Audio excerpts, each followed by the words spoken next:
Over a week ago in Fort Bragg, President Trump announced that several military bases across the country will revert back to their original titles.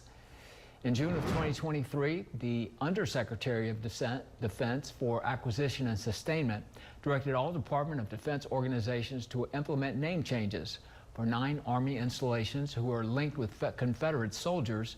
Fort Polk was one of them, being renamed Fort Johnson, named in honor of Sergeant William Henry Johnson, a World War I Medal of Honor recipient.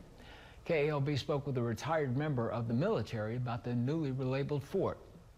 It's a decision that's made. I think we all must move forward. I think we must appreciate the decision that's made.